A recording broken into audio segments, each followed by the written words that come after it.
Hey, if you're listening to this, thanks for stopping by. My name is Jarrett, and I run the More Than Blockchain podcast. Now, before the podcast rebranded its name to More Than Blockchain, it was entitled Wi-Fi and Water. And so this episode was originally recorded under the podcast's original name. Episodes 1 through 13 were recorded under the name Wi-Fi and Water. And so if you're hearing this, that's why. Please enjoy the episode, and thanks for checking out the More Than Blockchain podcast.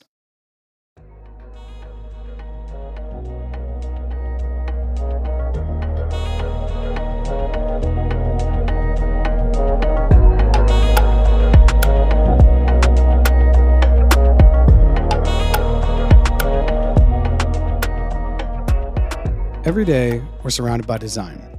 But how often do we think about those who spend hours designing our world? And beyond that, how are the creatives that design our world treated? How is their creative energy cultivated and encouraged within the larger profit-driven capitalist system? If it's not being properly cultivated and encouraged, is there a better way? My guest today is Jesse Rademacher, and he's CEO and co-founder of Madeium, and Madeium is that better way. Madeium is a new generation freelancer platform that brings together top design experts to build brands, products, and experiences. It is also the world's first blockchain innovation network that hopes to be the release valve for pent-up creative frustration. Jesse and his team have been building Madeium for the past 3 years, and I personally feel humbled to have met Jesse in this moment. The idea of design has been around a long time, and it's this history that has and will continue to inspire Madeium to create the future, and not just think outside the box, but altogether create a new one. I'm Jarrett Carpenter, and this is Wi-Fi and Water.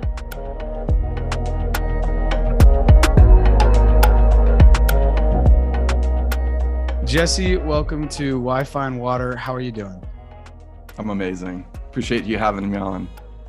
That's an amazing answer. It's the truth. I mean, it's the truth. There's a lot of things that we can all complain about, but really at the core of what we're doing with Madeium, there's a lot of positivity. We're very optimistic about the future of the world, not because we're seeing other people do things, but that we've done these things ourselves. So over the last 3 years, Madeium has been basically building a new design industry that's a peer-to-peer design industry over the last 3 years. And it's just starting, it's been like the world's best kept secret, but we're finally after almost 3 years now, like starting to trickle it out on Madeium.com. I came across you guys on Instagram and I was like, this is what, because when I came across you, this was I believe it's a Web3 NFT cryptocurrency peer-to-peer network platform consultancy. They're trying to basically put a lot of creativity in the room and see what happens. So where am I wrong? Where am I right? Yeah, well, so you got most of it right. There was a lot of jargon. And so a lot of jargon. Let me just explain where we are. I think like with your last podcast with Nick Widmer, you said something about a lot of your, I was going to call them clients, but guests, right? A lot of your guests are really smart. And I think the hardest part of being in the crypto space and in the NFT space is that we don't ever want to talk down to really smart people like developers, right? Like I'm not going to go head to head with like a developer on like a debate, right? Like that's not my space. I'm a designer, and Madeium is a design community. So all that jargon, we try to just get rid of. You know, we try to make this conversation as plain, as simple as possible. So maybe without the jargon, we would say that Madeium is more like a design super union than it is a company. Okay, so right then and there, you can see we're flipping kind of capitalism on its head, sum total. So this is a very kind of broad topic because Madeium is really trying to harness the lost creativity in the world. So every maker or designer, we use these terms very loosely because we think anybody can be any of these things. But we ask them, what percentage of your creativity is used in your day job? Jarrett, what do you think the answer is? What do you think the community pitched back? Over 300 people in the community. Okay, so I read your website where you gave this answer, but Okay. if I didn't know the answer, I would say, so you're saying on an average day, there's a designer who works in a company and he or she or they're designing. how much of their creative talent are they using? I would say, but once again, I think I read it on the website. I would say, however, if I hadn't read it, somewhere around 50%. I would give the benefit of the doubt that maybe it's 50%. And then there's like the corporate structure is crushing them a little bit. And then they have deadlines, which maybe is crushing them and something else. But is it 20? And I only say that because I think I read that. So have you ever worked in a corporate design environment? I have not. The closest I've gotten to this, though, is I did go to the New School in New York and Parsons. I didn't study design, but most of my friends were Parsons students, and I cannot tell you the amount of stress I would see them go through all the time. And I don't know, as someone who creates myself in many different mediums, the stress of a deadline, that's just not fun. And I could personally speak from this podcast. Sometimes I don't do them every week. And that's just because I don't have the energy, creativity to like sit down and get it done. Like, I don't know. And I'm now we're just off the cuff here, but it seems like if you're trying to design or you're trying to create, and it has to be something that you absolutely want to put in front of other people and you want to put your name on, it doesn't feel right that there's a timeline. And I don't know, maybe I'm wrong. So, okay, I've spoken too much. No, we agree. I think you're putting your finger on just a piece of it though. Okay, timelines, sure. But as a professional designer in any professional environment, working anywhere, you're always going to be working on a timeline. The difference is who's telling us what to do? Who's giving us the brief, the so to speak brief? Okay, and so right then and there, yes, the answer that 99.9% of creatives all over the globe, and this didn't matter where they worked, like what brand they worked for. So it was Nike, Apple, Google, Tesla, Wieden & Kennedy, IDEO, like the biggest design organizations in the world, most lauded. And the same answer from their workforce, it matched up no matter what other company in the world the person was, or if they're automotive designer or UI UX designer, or if they're an industrial designer, a graphic designer, it doesn't matter. And so it was maddeningly consistent. And I don't know anything that you can't get 99.9% of people to agree on anything in the world, except designers know that the structure in which we work is in a very antiquated structure. And so what Madeium is doing, what we really are trying to do at our core, is that we think that there's whole new ways to organize creative capital, creative power. And if 20% of creativity is mined currently, we don't need to increase the amount of creativity in the world. We just have to figure out how to harness the lost 80% of creativity. So you start to see that we've been building from that perspective for 3 years. And what it kind of amounts to is the infrastructure for a peer-to-peer design industry where no longer do creatives have to work in the quote unquote corporate patronage model that we currently work in. It's a 140-year model at this point, the Taylorism, Frederick Winslow Taylor, and led to the Industrial Revolution.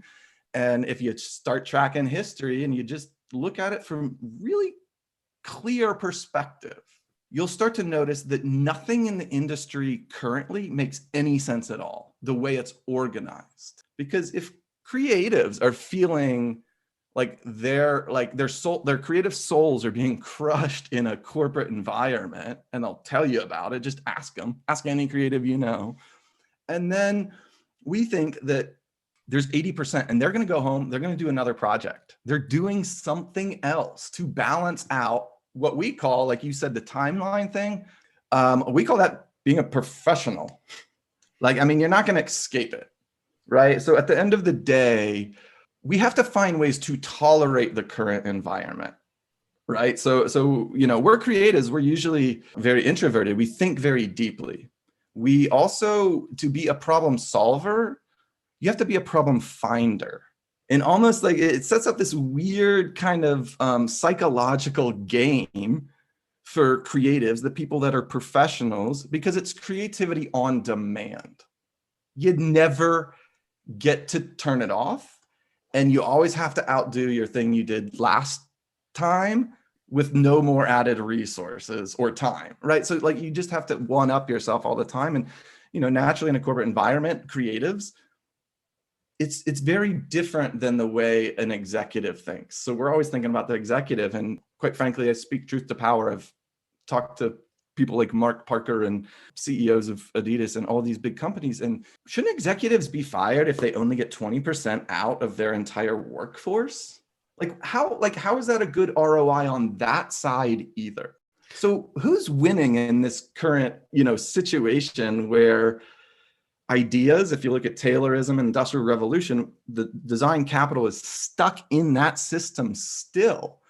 And if you look at that system, it's a system based on efficiency, right? So if you've ever seen, have you ever seen I think it's called The Founder, like Ray Kroc and the one about McDonald's where he goes and franchises and So I think a lot of people have, and I know this is just a verbal podcast and I'm a visual designer, so this is a little challenging, but let me try to see if I can bring this thing to life. When the founders were on the tennis court and they were drawing in chalk and they were trying to figure it out, that's Taylorism. It's the people are just a piece of machinery. How do we make that machine as efficient as possible? Let's throw out anybody that needs skilled labor, right? Because they're just a piece of the machine. So this is how the middle class came to be, is like eliminating craftspeople and replacing them with a human piece of machine. And you can drive costs down for labor. You can pass that savings on to the middle class. And it worked for that long, but it's not working today. Because in that system, once you set up, Henry Ford did not change the Model T for 12 years because he just wanted efficiency. So any bright idea working at Ford for 12 years never even had a chance to be heard. And so we're still, like, creative capital, sum total in the world, is being harnessed only at 20% in an antiquated system, when we know 600 years ago, the creative renaissance in Italy was a patronage model from the Medici family, and it got way more creativity out of the world 600 years ago. So what we're really trying to do is spark that next 200 to 300 year period in human history, where all we're doing is accessing the technology that currently is out there today. And the way we think about harnessing that energy is that lost 80%, nobody needs to tell those people what to do. They're already the professionals in the industry doing it for everybody else.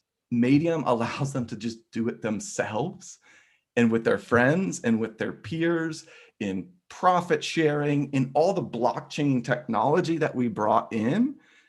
We are on like 4 or 5 different blockchains because we're always adding them, because we're technology agnostic. So I hear these people always talking about like certain blockchains as if it's like there's going to be like a battle to the death, and there's going to be like one blockchain and like one metaverse existing, and we're all, from the client perspective that people are trying to figure out this space. It's like, no. Like if you chose AOL or Netscape, you lost either way. We think that the future looks like a myriad. It looks like millions of options. It's like abundance that people will just be able to tap into based on whatever they need at that moment. Creatively finding capital if that's what you want, but we don't like to build projects that way. We like to do it in profit sharing, give everybody skin in the game. If it works in market, everybody's happy. If it doesn't work, well, you really shouldn't get paid much. So I'm a designer and I'm listening to this podcast and I'm like, he has just put his finger on the problem that I have when I go into my office. Because as you said, I have to be a professional. Therefore, I have to meet efficiencies, and I'm part of this capitalist framework. And maybe the way my creativity works, it doesn't fit within that framework. How can I, as a designer, now that I've heard the podcast, how can I reach out to Jesse and be a part of the Madeium network? And what would that look like? First of all, you can email hello@madeium.com. Made is our name, right? So it's in our name. We kind of think of it as the one-stop shop to get anything made, because all it is a community of the world's best designers first and foremost, all we're doing is giving them access to each other. Like, can I please work with some of my friends rather than always working like at the behest of the client? Like, don't you think that I might do more interesting projects if me and my friends can organize and figure out how to, and this is kind of what we set up, right? So I guess let's step back for your listeners here, back to that 20% question, because the very next question after they said, usually it would come with a grunt and a disgruntled, my job's shit. I don't know, maybe 5%, I don't know, 20% max. I know that, Well, the next question, obvious question is, you sound really unhappy in your day job. Like, sorry, I was there. Sean, co-founder, happens to be my brother. Between us, we have almost 40 years of professional design experience. And we felt that like to leave a corporate environment, we had to like start all over in our careers as an independent like design entrepreneur. So we were like, well, that's shit. There's no real support out there. And the phrase design entrepreneurship is a double-edged sword for us because we have to do all the design, but we have to be the entrepreneur. Wait a minute. Are we fighting with other entrepreneurs that get to spend 100% of their time being an entrepreneur and we're trying to do it like half of our time and trying to do high level design? So like these things just did not add up to a system that would help get more, just harness more creativity, right? So we had these personal experiences ourselves, but as any good designer does, you don't design for yourself. How big is the community right now? Because I assume that there are people across the globe that are part of this. And I was on the website and trying to suss that out, try to get an idea of how global the reach is. But it seems like Madeium, there's no reason why any designer anywhere in the world couldn't join and add to the network and just add to the potential possibilities. Again, we're contrarians like all the time. So like literally we built Madeium by kind of going, what could like no company do? No company can operate not trying to get profit. Like if you don't operate from an exclusively profit-driven motive, you're free of that entire system, that whole entire logic of like organizing things in the world. We're completely changing that and going, you don't need the upfront investment. I think maybe it was Nick Widmer in your previous one that talked about like, and you talked about it in the setup, is that you're interested in the intersection of things, right? So Madeium is built on the intersection of things too. You said like cryptocurrency. How do you say this podcast? What did you tell me earlier? Yeah, so I would say to somebody, it's like the intersection of cryptocurrency, the climate crisis, and the communities that kind of surround those two things. That's what's fascinating to me. Okay, so think that like Madeium's community of designers has those exact same ethos and missions naturally because we're designers. Okay, so here's the pain point is that if a company is only getting 20% out of what I can do, and we're people that really internalize our work, they're squashing most of what I can do and what I can be in the world. So like just from that position, it's like the way things are organized for corporations, it's very different from our motivations. So right then and there, we always want to solve for the end consumer. And when we're designers and we go to design school, they say solve for the end consumer, solve for the end consumer. They say, Jesse, you're not designing for yourself. This is industrial design. You're going to make 1 million of the things you design. Like you're not the consumer, design for everybody else. So I made a career and went to schooling, and all the teaching through institutions is about how to solve, first of all, find the consumer, how to analyze a problem through their eyes and all this stuff. The difference with Madeium is that nobody ever gave us the ability nor told us that we could use our own design process back on our lives and the industry with which we work. So that's exactly what Madeium did. So right now we built this foundation It stretches all the way from software. Software is easy to scale. We want to decentralize, obviously, as many things as possible. When we started this, we built it for 2035. We said, what is going to be the standard in 2035? And that's where we were like, it doesn't look like a corporation. This looks like a decentralized network, access to technology, equality, transparency, merit-based pay, profit sharing. Like I could go on and on and on, because that's how creatives want to work. So when they tell us it's shit to only get 20% out of, we say, why do you stay? That's the next logical question. Why do you stay in a job you hate? And then they told us the answers. And most people in the world, most designers, doesn't matter where you are, we all have the same problem. So if we figured if we could solve these for ourselves with software and open source principles and sharing of knowledge, we think we can actually get to, and we think we built the system, the underlying technological system to harness that lost 80%. And it's about giving people power directly as individuals.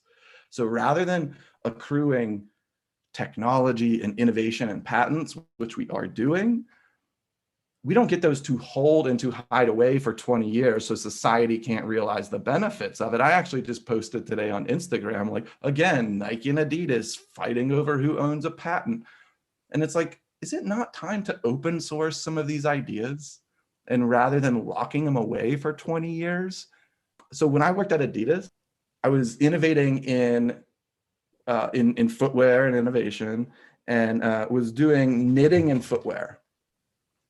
I had to navigate a 500 patent Nike minefield for knitting and footwear. Society loses for 20 years. It's not to bring 500 patents to market, it's to make sure nobody else does. It seems like the whole approach is very cynical. If you look at it from the perspective of creatives and innovators that are just trying to create positive change for the future. Yeah, because in that framework that you just spoke about, you're trying to create a shoe and you have to navigate the minefield. It doesn't allow you to fulfill your duty to the end consumer. If you're constantly being tripped up by these tripwires, we're using tripwires in mind metaphors, but I think it's a really good one because you're just trying to get from point A to point B and do it in a way that's creative, but you can't because there's all this, to be honest, legal framework that's blocking you in patents and seems like IP. But I wish it was just legal. Legal is like one of 15 ways creativity gets tripped up from the designer to the end user. So this is like the double bind that we live in as professional designers. Is everybody, including our employers, are saying design for the end consumer, design for the end consumer, design for the end consumer. After being a design director in one of these big organizations for a decade, the consumer lost so many good ideas because there's a meat grinder. There's an idea meat grinder, which is the corporation.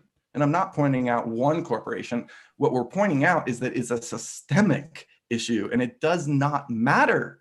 Every single corporation that's organized by these old principles of extracting value from the creative community and placing it on the stock market, that's a way to exploit creativity and to exploit me and my friends. And I'm very passionate about this because there's some like serious righteous indignation here.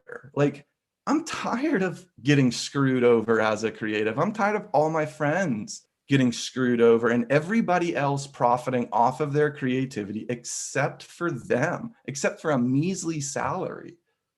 So it sounds like you and your brother, you and Sean, have been feeling this way for a long time. You're not outside of the vacuum of the 20% and feeling like 80% of you're taking that home with you. And you're like, well, I'm going to have to do something else. Why did it take you and Sean so many years to kind of leave this community or the corporate institution community that wasn't allowing you to fully create? And then it seems like, you said, I'm doing amazing, and I can see it all over your face and I love it. Now you must feel a sense of unbelievable freedom that you've never felt, and you must be getting near the 99.9% of full creativity. And what are you saying to your other friends that are still in that corporate institution, which I'm sure they have very nice paychecks, I'm sure they have very nice benefits, and they have many of the things that maybe society would say, hey, good on you for having, rather than stepping away and doing something that's a little bit, when I say outside the box, I mean like 1,000 miles away from the box. Man, I don't know how to link to the box reference. You don't but have to. I think that the most important thing here is to know that meat grinder that never gets real pure concepts to market, it's over. What we've built it circumvents. So what we did is we just cherry picked the best parts of the industry. And those are the people. We operate in first principles, right? You know about first principles, tear it all the way down. Don't operate on assumptions. I still see, I think it's like, I mean, what's the sneaker industry? $100 and something billion industry. I mean, if Nike's trying to be a $50 billion industry themselves and they maybe only own 25% of the global market, like do the numbers, right? I'm not the numbers guy.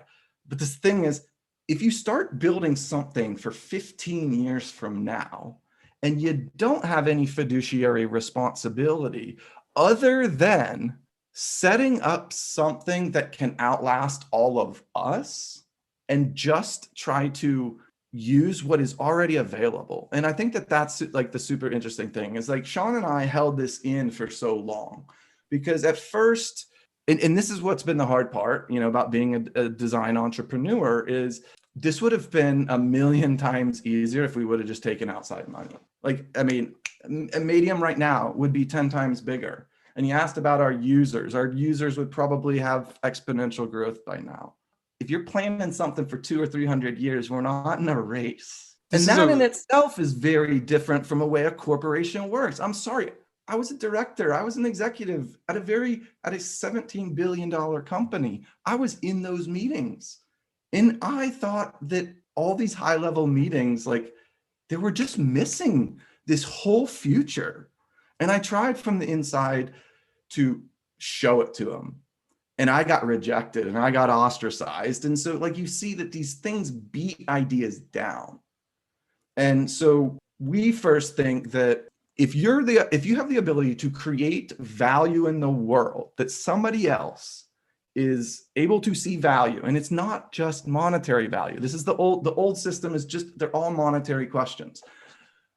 We value other things like sustainability and quality and equality and transparency.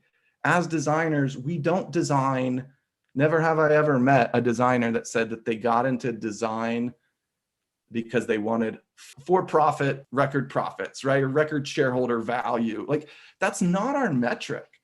But in that other system, that's the only metric. And so once you get outside of that metric, all we did was like, wait a minute, tear it down. Who's actually creating the value? And we see a corporation as two halves that we're trying to separate, two halves that we're trying to drive a wedge right in the middle of. You've got on one side, you've got the company. On the other side, you've got the brand. And these two sides of a corporation haven't been questioned of whether they could actually be separated from one another. And that's really kind of the crux of what we are doing as Madeium, is that we think that the company side is all the executive pay, it's shareholder value, it's HR, it's personnel, it's property, it's IP, it's patents, it's tax filing, all that stuff. Well, all that stuff costs the corporation money. If these are the people that are supposed to be like saving the company money or either making the company money, why don't they look internally at their side of the business rather than always putting all the pressure on the brand side of the business? Because now, for the first time in human history, the brand side that creates all the value for that corporation, all the emotional connection to the end consumer, the lust for product or an experience, something that actually touched the soul of somebody, is all created by the brand side.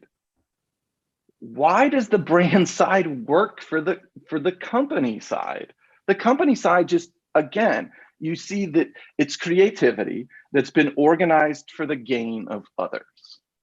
And this is what is really scary to us about the future that we see right now of all this like NFT and blockchain technology.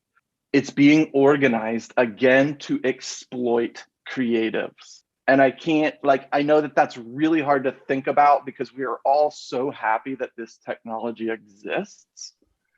But there's some real severe detriments to this technology. And as creatives who are thinking about the long-term health of the world, we don't think like a proof of work like model. We don't believe in destroying the physical world to build a digital one. And if we're building a digital world, we think it has to work in harmony with the physical world. And we're product designers, we're experienced designers. Like this is a network and a community of the best designers in the world because we don't think design is even. We don't think all design is equal. Not all ideas are equal. Some concepts really shouldn't exist in the world. And as creatives, as the people that are behind the scenes doing all this work for the corporations today, and we rationalize it ourselves, we rationalize these things of why we tolerate situations like that. As an industrial designer, I know that I make the material decisions on something. But I know when I make that decision in a corporate environment, if there's a recycled material that's 5 cents more per product, it's getting the axe just because of those 5 cents per unit. In a designer's world, when you built the whole thing to be eco-sensitive, the very last thing you would ever think about is saving 5 cents on a product that's $50 to make. Like these ratios are just obscene. And you start looking at the brand side is the key to the future. It's the company and it's the corporation side that's tying us to the past. And Madeium is that wedge between the company side that's living in the past, literally 140-year-old principles. And yet all this technology in the world now exists, and they are organizing us, the creative community. They right now are organizing us, and they are organizing us employer versus employer, where employees at certain brands, like you can't even talk to your friends. Really? A fear of violating. Like if I'm a footwear designer at Adidas and you're a footwear designer at Nike, like you're one of my friends. Like I've been in the industry for 15 years with you, and it's kind of risky to like get up with you. Like, because if we go to a coffee shop here in town in Portland, where you have the world's biggest and best designers and shoe companies based here, what if I'm seen at the coffee shop? Like I'm supposed to be in competition. Everybody thinks that me, the design director of Adidas basketball, isn't friends with the Nike basketball design head, but we are. Because we're creatives. Like there's very few people in the industry that have the experiences that we share at different companies, sure. But you see the model in which, if you think about creativity the way we think about it, it's a natural resource. It's a renewable resource.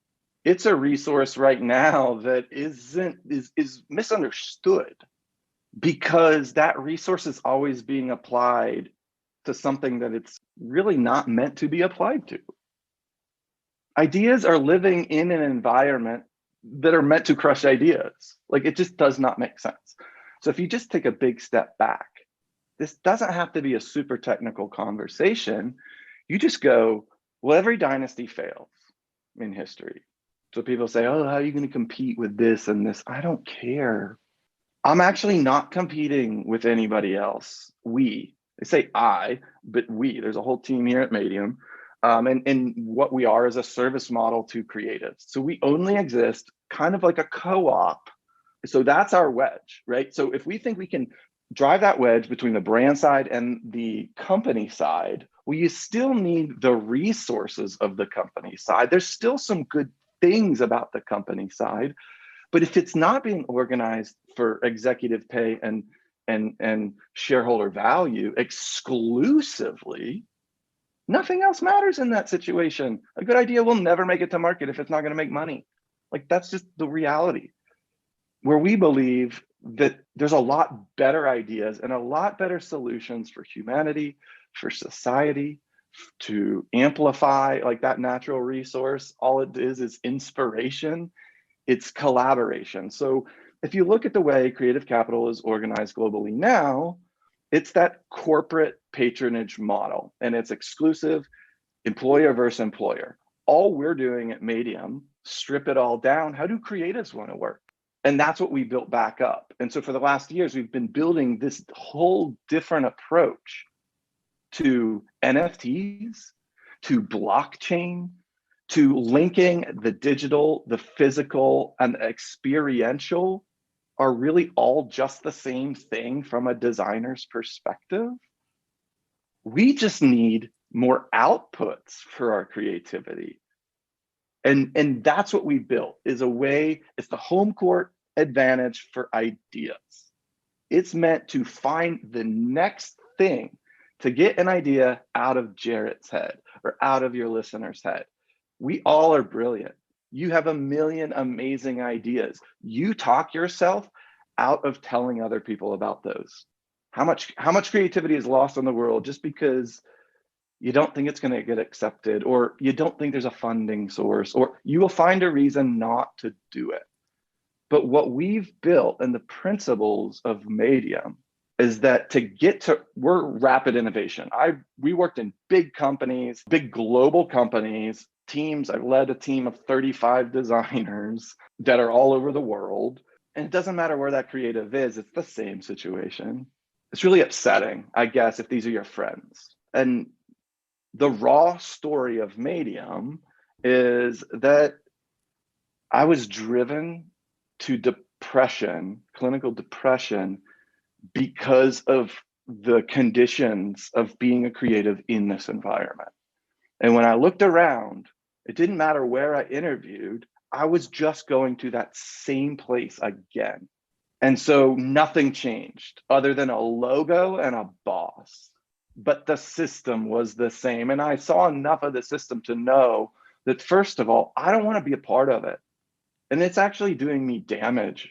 It's affecting my health. It's affecting my family and my children if I'm not present or something, right? Like, Sean and I worked in that system for close to 40 years. And you want to know the heartfelt soul of Madeium and how and why we think it has to remain so pure in concept, is because me personally, was driven to like a deep, dark place because of the design industry, what you put your finger on, creativity on demand, never having a break, having 8 bosses in 4 years. Like, it was just like, time the fuck out. I'm done with this. And Sean and I had been thinking about founding a company for like 20 years. We're brothers. We've been like drawing together for 30 years, and we've never worked together. But we just wanted to do something, between ourselves to get out of that corporate environment. And so always are saying to other people, what we practice, what we preach, what we tell other people about: build your off-ramp. Don't quit your day job. Build your independent off-ramp now. Because LinkedIn is great, but it's terrible for designers. So what we built is like the concept that, like, to really capture that 80% lost creativity, we need a system that honors all aspects of a creative, instead of them, hey, show up to work and make what I want you to make. Does that make sense? It makes total sense. I think I talk with people all the time, and I have a couple people in my circle, and I just am blown away by their creativity and brilliance. And oftentimes, unfortunately, and this isn't a reflection of them, it's a reflection from the greater society, which is kind of like the corporation that you're talking about, where many times we're so driven to think about, like you said, 2 things: executive pay and the shareholder. And so for each individual person walking around on the planet, the executive pay is the salary and the shareholder is the benefit. Like, I have to stay at this company because they have 401k and great benefits. And I'm there like, what if you didn't have to focus on that? then what would happen? And I think the fact that you guys are removing, you're saying, well, let's create not profit driven.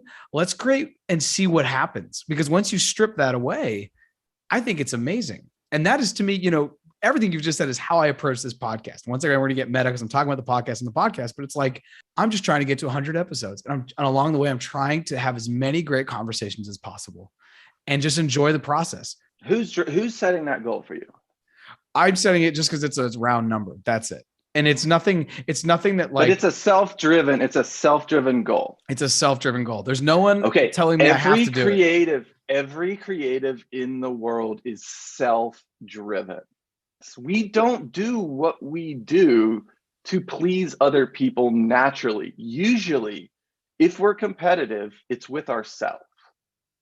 And I think every single designer is their worst critic from the friends that I know in UX and UI. They will obsess hours before they have to show the team, their boss, or do their screen share because now they're working from home with, oh my God, is this right? And one of my friends, I'm going to call her out. I hope she's listening to the pod because it's about designers, but Vanessa will obsess. And I think that that's great though, on some level, and in a sense that you're striving because you're going to put your name on it. But the other dark side of that, as you were talking about, is it can lead to mental health. I don't want to say disasters, but it can lead to mental health problems. Or am I totally off the wrong there? No, I'm not a psychologist. I have my personal experiences. So maybe this is a different podcast, but I can say like pretty confidently that designers they exist in the world by what they create, right? So the designer, I don't like to promote myself. I like to promote what I made, because usually what I made is probably better than what I think I am. Right? Does that make sense? I guess it makes sense. And once again, I'm not a designer, so I'm trying to understand what you're saying. But is this why, and I know this is going to be out of left field though, is this why Kanye West is so difficult for people to deal with? Because in many ways, he's a designer and a creative, but he's actually more obsessed with himself than maybe what he puts out in the world. Oh, no, I would disagree very strongly. Okay. Because I've worked with him. Okay. So I know a lot of people that work with him. I got nothing for love but for Kanye. And I'll say this, interestingly enough, but since you brought Kanye up, I'm not a name dropper, right? Like, again, like I don't want to promote myself. I want to promote what Madeium is, because myself, it's like history. Like, I worked on this shoe, I worked on that shoe, I worked with that celebrity. Like the most important thing is what you learned in those relationships. Right. And that's the thing that carries on to the future.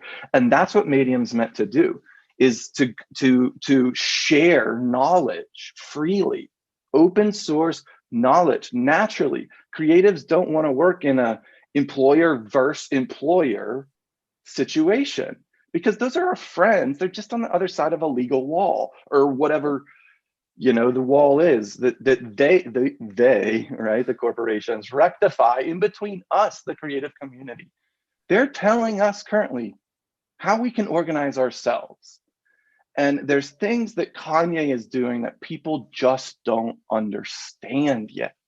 So that to me makes a lot of sense. You see him getting media attention. Yeah, he's really good at that. But he's playing a long game. He's thinking about his mark on history. So what if he pisses off somebody today? He's such a high level creative that he surrounds himself with the highest level creatives. Think about Kanye. Is he doing it for money? I do not believe he's doing it. I don't believe he does a lot of things for money, but maybe I'm wrong. No. Well, money is a part of everything. You can't separate it in business. That dude will go to $1 billion valuation personal, and then he'll spend 800 million on some. I'm throwing out numbers, don't quote me on these. But the point is, he's willing to risk any money that he's ever made to do the next project. Just get to like that thing. And I know there's some things actually that are very similar between Kanye's thinking, is because he wants to employ as many designers as possible. So he surrounds himself. Like, think about it. Who doesn't want to work with Kanye in no matter what field it might be in? Kanye doesn't need anybody else. He could do it himself. I think he realizes that he actually talks about the Medici, the Medicis. It was a family that patronized the arts. He wants to be the modern day Medici. He wants to employ more creatives in the world. So I think that those are the things you don't see, is that like 5 or 6 of like my most respected footwear design colleagues work with Kanye. And it's because of the environment that Kanye creates, right? A creative environment. Kanye is not telling them that they need to meet certain sales goals, right? So some of these exist, but they're rare, right? Some of these opportunities where like money isn't the main driver. And those are rare. And we want to amplify those voices and those opportunities, right? Because if you think Madeium is we're just design advocates. So if I can have a conversation with Mark Parker at the end of the day, because we're building our whole system in like profit sharing and royalties for creatives on the blockchain and NFTs long term, I've already had people at these big companies say, we're already seeing a brain drain. Why do it for the company when they can do it themselves? And Madeium has built this whole new innovation ecosystem where anything is fair game. Do the designers want access to anything in the world? People think we run a very complex business. It's super simple. We don't have conflicts of interest. All we do is go, hey, that's a cool idea. Does it add value to the creative community or just even one creative? If so, let's go. Like, let's have some, let's see if we can get bulk purchasing on that thing. Let's see if we could get that company to sponsor and give the 3D software away to the community, right? Like there's value exchanges at whole new levels. And I know you have guests that can talk about macroeconomics. I actually really like talking about macroeconomics too, but I can say it very simply, is that I don't need to talk about the existing macroeconomics because Madeium built new ones. Think about that. If you cherry pick the best parts of the industry, the creatives, the sources of value, and not value just in dollars, but value in this whole new set of like mission and purpose and reason to do something new in the world. And you take all the restrictions off and you have levers. And just to give you some examples of what we built, I don't want to be too vague. I know we're talking a lot about principles, and that's our why. But the how is just organizing the highest level designers in the world. And the biggest thing that our community is different. I know you mentioned Fiverr on your last one. I got a bone to pick with you there. That's we fine. Actually think that's a really cynical business model, because what they're doing is they say they're a design community, but they're putting designers in competition with other designers to drive down the price of our craft and what we do in the world to pass on those profits to the clients. That's totally not a system that is built exclusively from the perspective of the creative. Oh, I couldn't agree more. I mean, it's why people go on Fiverr in the United States, because they've just started their company and they want to get a logo, and they go to a local graphic designer that says, yeah, it's gonna be $1,500 and I'll do a couple edits and I'll do a turnaround a week. You go on Fiverr, you can find someone from another part of the world. It's just geo arbitrage, where you're taking advantage of the fact that they're not on the dollar probably, and you're able to get it with really quick turnaround, because $15 logo for somebody in another country is like, a couple of days work and they can get it out in an hour or two. So while it does create, I think, opportunities, the flip side is it is a total race to the bottom, because the demand, there's way more supply than demand, and therefore the price will reflect that. Yeah, so you can see how our perspective is different, right? Like, I mean, unfortunately, you just said race to the bottom, and that's the future that we fear. Somebody was interviewing, they said, why do you wake up in the morning? And it's like, to fight for the future of the fucking world. What are you talking about? Like, is there anything else worth doing if we have the ability right now? Because designers don't predict the future. We create it every day. Like, this is what we do. We're in a time warp. I'm used to working on 2, 3, sometimes 5-year project. And the corporation hates those projects because they want quarterly profits. So even like the time horizons that we operate on are just vastly different.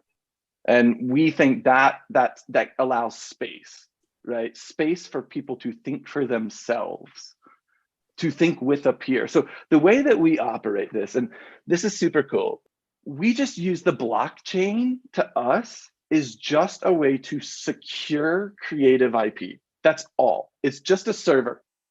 I don't want to talk about tech. This is not a tech conversation. I'm talking to those people that are trying to understand what blockchain and NFTs are. A blockchain is just a server. You upload it. It's a ledger. It keeps, like your house, go down to City Hall. You can see all the history of your house. This is just digitized. But as a creative, I implore creatives to just register their creation. Just immutably timestamp your thing before you put it on Instagram, before you put it out into the world. Because that timestamp, if you ever want to go actually file a patent or a copyright, those things take like 2 years. Claim it today. You made it today.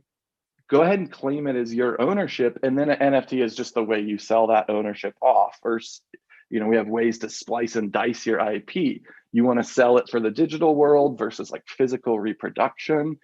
And that's where things start to get really exciting in terms of like talking about this whole ecosystem that we built. We use the same technology, all the same blockchain as everybody else in the world. But for 3 years, we've been organizing those pieces of technology only from the perspective of the people minting the token, the people who are the generator of that content. And what we see now existing in the NFT marketplace, we think it's really bad, to be honest. Like everybody creatives think that this new tool is like great for them, right? It's this great new tool. But there's a lot behind the scenes that they don't know.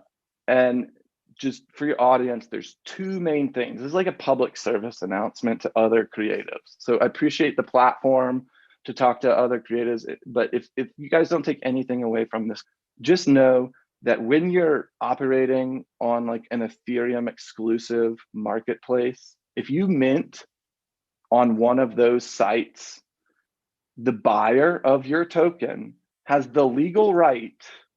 This is the way they organize. This is the old model of organizing again, capitalism, right? Privatize it all. Ethereum's private. Every website on Ethereum's private. There's all kinds of private entities. This is the only way, for creatives to interact. But the way they organize it is they took our IP and they actually gave the rights to the collector when they buy it. So that collector can take that NFT and all they can do is sell it on a different Ethereum marketplace that doesn't respect the smart contract. And these 3 pieces of technology, blockchain, smart contracts, and the NFT itself, they're all 3 immutable, great pieces of technology, but they've been organized in a way where it's the relationship between those 3 pieces of technology that is mutable. And so what ends up happening is they'll tell you, I'm not going to call out names here, but top 10 Ethereum websites, right? For the most part, they'll tell you that you'll get 10% on secondary sales. But if you read their legal, it says 10% on secondary sales that happen on our website. And oh, by the way, we're going to legally indemnify ourselves against your losses so you can't sue us when you finally find us out. Oh, great. Another system set up to exploit creatives, right? New technology, old thinking of ways to organize around that technology. And so we built over here this like the exact opposite. If you're building a system for 3 years using blockchain and NFTs, don't you think we've solved problems of severing royalties? Like that's the first and foremost. It actually never occurred to us that we would ever even build a system that would allow that. It's actually really crazy because the systems you must be talking about are the ones that everyone who's listening uses, myself included. And I'm excited to go look and read more on that because that totally takes away from the beauty of what the NFT wanted to do with the royalty structure. And it's very snaky. And like you said, it's using new tech with an old mindset, which how far does that actually take us? It takes us to the point that, like, I mean, granted, there's a lot of good applications for Ethereum. And Ethereum is just one of the blockchains that we host, right? Because what we did is like build a like kind of like a choose your own adventure to like the design industry. So we never thought like, well, if we're creatives ourselves, if we're building this really for ourselves, secret, right? Like this is the thing we wanted when Sean and I wanted to leave our day job. So granted, if we build it for ourselves, we can give it away almost really cheaply, right? With the tech and the software side. My background is in physical making of product and scaling innovation and technology. And so that's kind of where these two worlds collide to go all the way from digital physical experience and connect these things in a new way and just give creatives options along the way. Don't have one solution, give them options. And so that's where like adding different forms of payment. We're trying to scale this technology. We'll take US dollar. I mean, you want people to get into the NFT space, but they first have to figure out how to buy Ethereum. And when they do research about Ethereum, they realize like Ether, the currency, has the energy use of a 4-person German family, each transaction, 4-person German family for a month. Like from our perspective, like as designers, like you cannot destroy the physical world to create a digital one. And then what they did over here is organize creativity again to just really be exploited. And that's where like Madeium is just so novel in its approach. And I can't find anybody that's willing to do what Madeium has done and the risk financially that we've taken. And oh, by the way, we have been working on this full time for 3 years to go, I want to give it all away at the end. It's a super rare project, and the year is 2035, and you're looking back. Where do you think Madeium is? Where is Madeium? You know, that's so interesting. We built this for 2035, but we never asked ourselves where we would be in 2035. So you're asking us, like, if we're thinking like 2035, where will we actually be in 2035? That's an interesting question. I don't know the answer to that, but I could tell you what our hopes are. Madeium, we operate in our ideals. And we ask creatives, like, it's really hard to explain to them multi-blockchain infrastructure, right? And I don't care to. I just want them to feel the difference that it makes in their life. And so I'm more interested in getting people in to experience these things firsthand. And hopefully they make their lives just a little bit better. And ultimately, what we kind of set out to do, I think it's impossible, but we had to, because there are so many things that are possible today. And congratulations to anybody listening this podcast and to Jarrett. I feel really blessed today to be alive. I think that we are living in the most profound shifts in human consciousness, in systems, and organizing global infrastructures. And we finally have the tools to do this pretty easily. Nobody else in human history can say that. To answer you a little bit more specifically, 2035, I guess that looks like to us, like if we can measure creative happiness, we've started with 20%. In 2035, I hope that number is something greater than that. That's the goal. How much greater? I have no idea. Will we be able to harness 100% of creativity in the globe in 2035? I don't know, but that actually sounds like something we wouldn't want to do, because we're looking for the best ideas, and the best ideas can get lost in harnessing any idea. So I don't know what the future looks like, other than to us, it looks public. That's the biggest difference. We're reserving access to the greatest resources in human history, not just for the corporation, but for you as an individual. And all it takes is organizing ourselves and coming together over the next 3 to 5 years. Madeium has a plan to set up self-governance models and hopefully decentralize as much as we can. But we're going to work with this creative community to determine what that looks like. It's not us making up those decisions. It's going to be the engagement of high-level professional thinkers and doers and like thought leaders. And so we just want to instigate that conversation of what is the ideal way in the next 3 to 5 years for this community to move forward.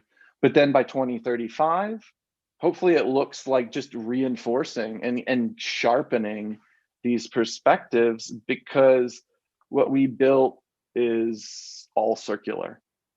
Our logo is the Ouroboros, which is an ancient symbol for the cycle of life, birth, life, death, and rebirth.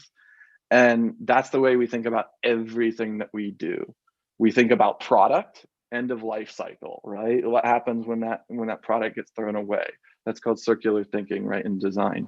But that's also how we set up Madeium from a financial perspective. If you're not extracting money out of the system to invest it or to give it to shareholders or people outside, other people that are not creating the actual value, well, then you take that and you just reinvest it. What happens if we as a design community are reinvesting project profits, not all of them, but just a portion of them, to go and fund new ideas and new startups? That's macroeconomic thinking, because the VCs and people, like, they want in, but if they're not actually contributing, like, we can kind of do it ourselves now.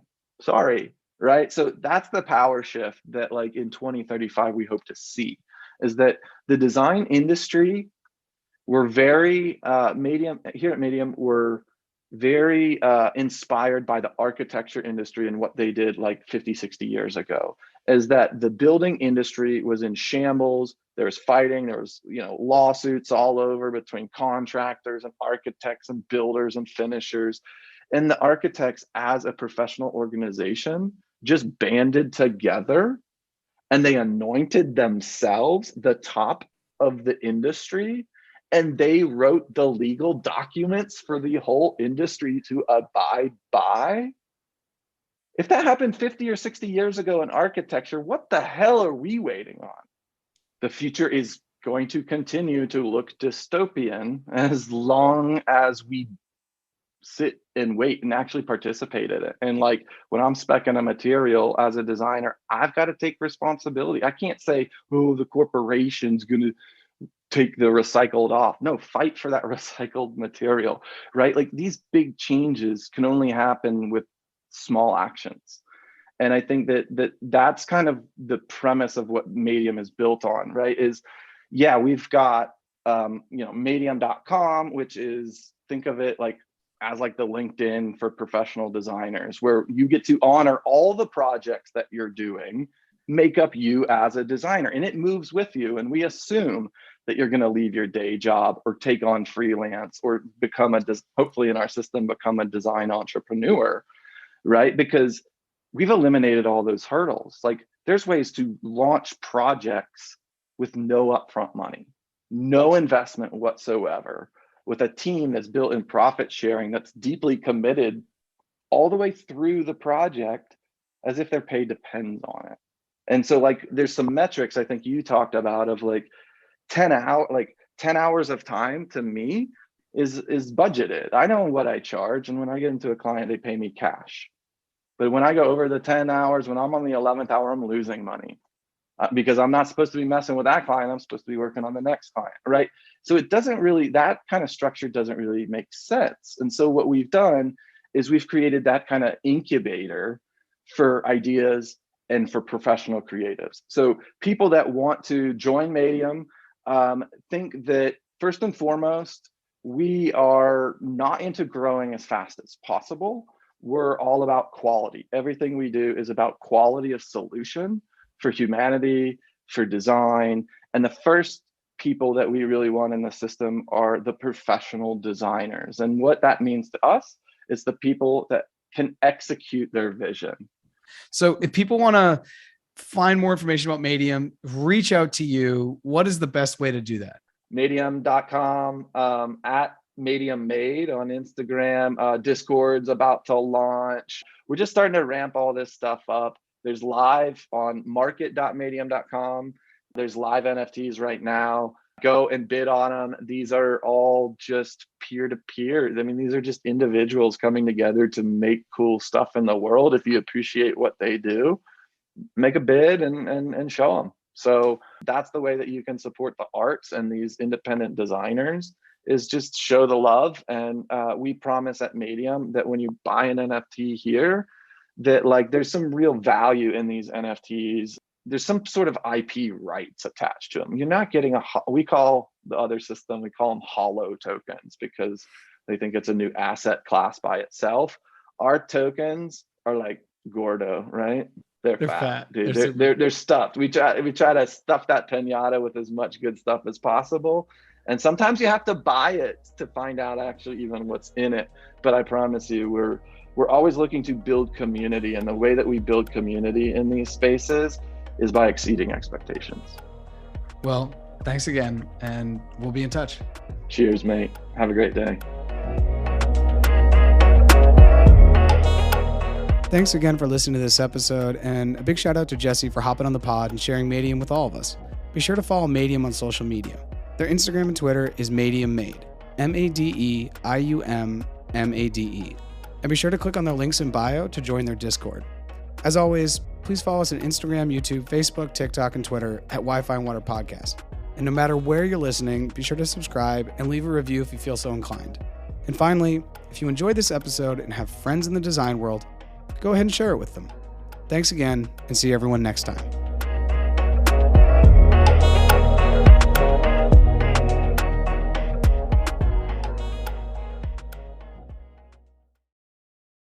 Hey, it's Jared again.